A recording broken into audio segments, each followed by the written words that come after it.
Hey there, everybody. Eric Chessen, founder of Autism Fitness, leading the movement for movement and the Autism Fitness Level 1, 2, and 3 certifications. And if you're interested in becoming an Autism Fitness Certified Pro, head on over to autismfitness.com. You can register right now and begin your coursework a minute after that, and then join me for one of our live virtual practicals via Zoom. The dates and times are set up throughout the year for anybody around the world. So today we're going to get into, in our Tuesday training, something a little bit more on the adaptive side. And if you followed Autism Fitness and the methodology with the PAC profile, we break everything down into physical, adaptive, and cognitive skills. And we see where these are mutually exclusive and where they also interact. And the reason that I don't just write up Autism Fitness programs and send out a bunch of exercises is because that's not necessarily going to work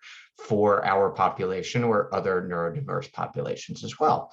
So I'm going to pull up a video for you now, and we're going to go through this. So even though this is an exercise that you might be familiar with, if you've seen me do this with my athletes, or some of our other certified pros do this with their athletes, this is one of our standard warm-up exercises for hip mobility and locomotion. This is the hurdle step. However, in this case, with this particular athlete, what we're more concerned with and more focused on is the adaptive or behavioral. Really, what we're looking at is the motivational quality going on here, and really supporting our athlete with respect to the adaptive functioning. So my guy Z here is about to start his hurdle steps, and you can see just starting out here. So let's start at this point. So Z needs a lot of guidance and support. You can see my proximity to him here is very close. Otherwise, he does have a tendency to wander off. He will perseverate on picking up items off of the turf or off of the floor here, and that can go on for anywhere from 10 or 15 seconds to 45 seconds, a full minute as well. So I provide a little more close support for him. I don't want to be too close and get too much into his personal space. However, at the same time, it works really well for him if I'm in close proximity to help guide him over to the exercise. So here, a little bit of a visual prompt guiding him ever so closely to the hurdle steps.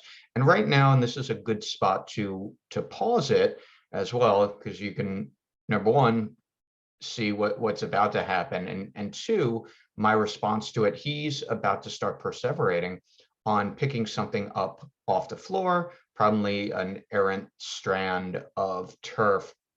And my goal here is not to block his hand, because I am not going to get into any type of physical blocking here, but I'm putting my hand over the turf in order to block it, and that may enable him to focus on going back to the hurdles. So I'm doing a slight block and pointing him towards the hurdles. This may not always work, but there's, as you can see, a good chance, and you have to know your athlete as well. You'll have athletes who will perseverate on that, and once the behavior has been initiated, it's very difficult to have our athlete get back on task before they complete that behavior. So they kind of have to close the loop. But in this case, he was able to get back on track. So this is a good thing. So we're starting with hurdle steps. Now, my goal here, if we're looking at it physical, adaptive, and cognitive, and breaking it down into the PAC profile, physically, I want him to perform the exercise, obviously, to best of current ability levels. So you see for him, he has 3 6-inch hurdles right now. I put a cone in front to give him an idea of where to start. So instead of saying, oh, do the hurdles and then go back to the hurdles, I can say go back to the blue cone. So it gives us a much better and much clearer visual cue. And the goal for him, you can see the hip mobility here is definitely emerging. The goal for Z here is to move with more fluidity. And what I mean by that is you'll see that he takes a lot of pauses in between steps. That one was really good.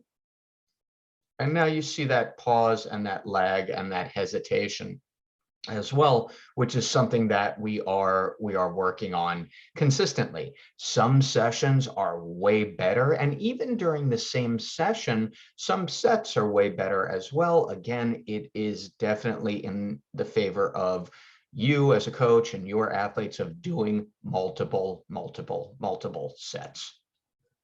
So here, this is a perfect example of, I'm going to bring it back for a second, this pause.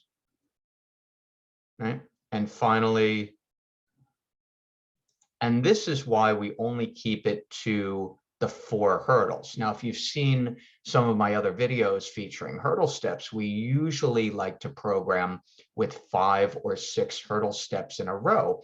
In Z's case, what's going on here is there tends to be a latency or a pause between stepping over that 3rd hurdle and stepping over that 4th hurdle. So it doesn't really make sense yet to add a 5th or 6th hurdle. We just want to focus on fluid, quicker movement, still good movement, but quicker movement without as much pause in between the 3rd and 4th hurdle. And by the way, this can vary even in the same session. So this, I believe, is the first set. When we get into sets 3 and 4, it can look better. So even in, don't count everything by the first set, because we can see exponential increase in on-task focused behavior and in performance on subsequent sets. And that is a big reason why I'm having him do these 3 sets of hurdle steps in a row also. Part of that is what we focus on with behavioral momentum, which means that when we're doing something well and that we're motivated to do it, then it's easier to go to either the next more challenging exercise or task, or to continue with what we're already doing. It's kind of the snowball effect, where once you have that role, it's easier to continue. So now you see his second set in this series. So he gets over that first one faster, second one faster, third one faster, little pause on the 4th one, and now he gets over also. There's a little vocal stereotypy, not a big deal at all. And my job as a coach right now is to safely and effectively guide him back for a 3rd set of hurdle steps here. So you can see there is a big difference between the first round of steps and the second round of steps. And what I'm primarily concerned with right now here is not even improving that hurdle step and coaching the hurdle step, but having him on track to continue doing that hurdle step so that I can coach it. So here you see the shift between physical, and it's a minor one, but between the physical coaching and more of keeping him on task and motivated, which is more on the adaptive side. And it's not to say that these are completely separate things either. The physical and the adaptive interact. So the more motivated an individual, the more likely they are to not only complete the exercise, but perform it to best of current ability level. As you saw, that lag time decreased between the first set and the second set there. So you can see I'm still keeping close proximity to him, and he's walking around here, and we're at, for him, a pretty good pace. You know, you always have to take it athlete by athlete, individual by individual. But if you don't know what you're looking at, and if you don't have a set goal, it's going to be just repetition for the sake of repetition and doing the same thing over and over. Now, there's nothing wrong with consistency or doing the same thing over and over, because we do that a lot in our programming. However, we also have to have these smaller goals in between and recognize what prompts, what cues, what conditions of the environment are going to be most appropriate for our athlete. So here we go into set number 3. Now he's working at a really good pace, and right there, you can see that point, and every athlete might be a little bit different, but you'll notice this with some of your athletes. He is right on the cusp of picking something up off the floor. So what I wanted to do immediately was redirect that and point out, I'm not saying no, I'm not saying don't. I'm not giving him drill sergeant instructions. I'm not being really I'm not being overbearing with him. He pointed to the ground. He was about to pick something up, and I'm just pointing to the hurdle and saying, you still have another hurdle step, right? Guiding him towards success rather than pointing out what he should not be doing, which is a fundamental tenet of our coaching in autism fitness. Now, here we go. Let's see this last hurdle. Little lag time, gets that leg up. There we go. So is it the greatest hurdle step on the face of the planet? Certainly not. However, at the same time, I would say that we've accomplished, and this is only the first set of 3 rounds, I'd say we accomplished for Z here, we've definitely accomplished a good first round of hurdle steps.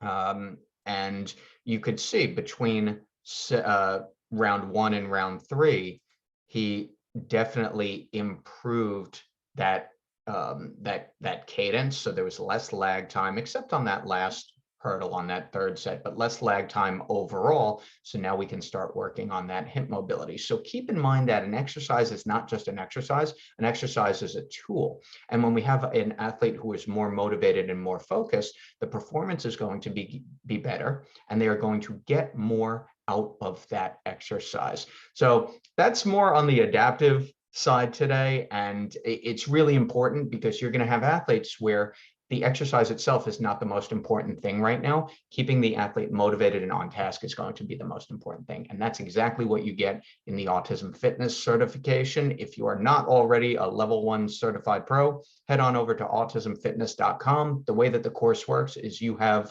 online modules first. You have your 8 online classes, and then you get to meet me live via Zoom for the hands-on practical, where you get to practice the exercises, the progressions, the modifications, and all of the concepts so that you can bring the best possible fitness and adaptive PE programming to the athletes that you serve. I'm Eric Chessen, founder of Autism Fitness, and thank you for watching Tuesday Training.